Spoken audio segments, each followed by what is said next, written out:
Hello, and thank you for watching the second video part of my Cite and Substance Checking training series. In this video, I will focus on problems related to case law citations and quote verification. So with that, let's get started. The first problem we'll discuss today is when the author provides the correct case citation, but the incorrect pinpoint page cited for a quotation.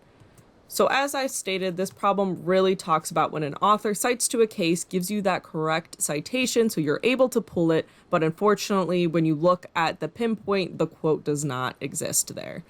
To illustrate this problem, let's say the author quotes a discussion, "The judge constructively amended the indictment from U.S. v. Murphy" with the correct citation, and we have a quote, a pinpoint, it says it's on 861, but it's actually on 860, and we don't know that. So to solve for this, we'll just retrieve the case like normal and use the search document tool. Once you're ready to solve for this problem and you're logged into Lexis, simply put in the citation the author provided. You can even put in the pinpoint citation the author provided, and it will take you directly to that part of the opinion that we want to look at. As you can see, we're at U.S. v. Murphy, and it will drop us down to page 861. So in order to find where the actual quote exists, we would simply use the search within document tool and begin to type in our quote in quotations. The judge, construct, and go from there. Once we hit that search button, it will find the quote for us and we'll be able to ascertain what page the quote is actually on. While the last problem was pretty easy, this adds a layer of complication to it. Let's say that we have the correct case name, but an incorrect reporter and page reference. So what does this really mean? Let's say that the author cites the correct case, U.S. v. Murphy, but when we put in that reporter, it brings us to a totally different case. So my example is let's say the author provided F2D as the reporter instead of F3D. Like I said, this will pull up an entirely different case. If you do try that, it's an NLRB case, which obviously is not correct. So to solve for this, we're going to use get a doc assistance like we did for some of the other problems in my other video, and we'll search by party name this time and search within results for the exact quote. Once on Lexis, you'll go ahead and go to the Explore Content tab and click on Tools. From here, you'll click on Get a Doc Assistance, and instead of going in by citation like we did before, we'll go in by cases by party name.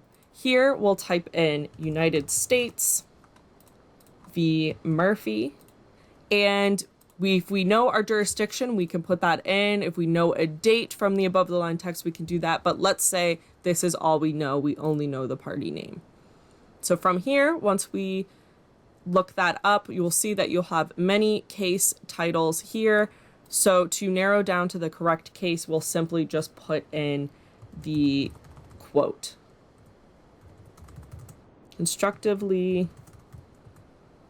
amended the indictment, and we'll be able to go through our result to determine which case is ours, and we can also use the search term maps to look for that quote as well. This solution truly only works if you are provided the correct quote. If you do not have the correct quote provided by the author, you'll simply use the search within results and use a commands and connectors search. So instead of putting in the quotes for the exact quotation, let's say you try that and it doesn't pull up, instead you would simply look for variations of the quote. So I may want to put in amendment within sentence of indictment within the same sentence of constructive.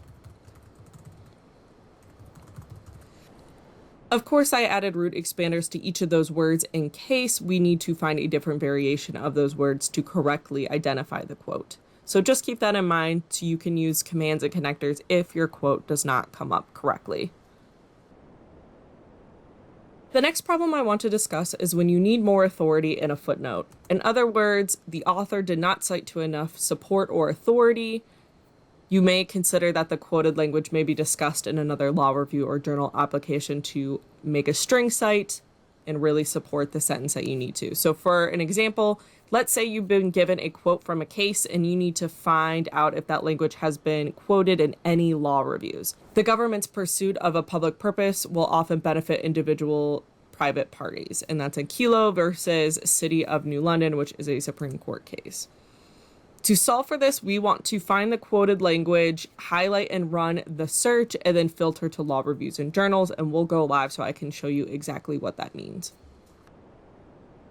To solve for this issue, the first thing you'll want to do is pull up the case. So now we're looking at the Kelo Supreme Court case, and we'll want to type in the quote provided in quotes using the search in document tool. We'll click the search document button and it will find all the instances of where this quote appears. In this instance, there's 3, so we'll just want to find where it appears in the opinion. So this is in the head notes, and we'll keep going, and here it is in the opinion. Once you find the quote, you'll be able to highlight the text and click Add to Search. Once you click that, you will just take this and hit Search, and we will be able to go into secondary materials and law reviews and journals to find other places where this quote may have been discussed. In this instance, I may not have added enough from the quote to fully find the most on-point results. If that's the case, simply add more from the quote to your search to find the most on-point law reviews and journals to further support your footnote.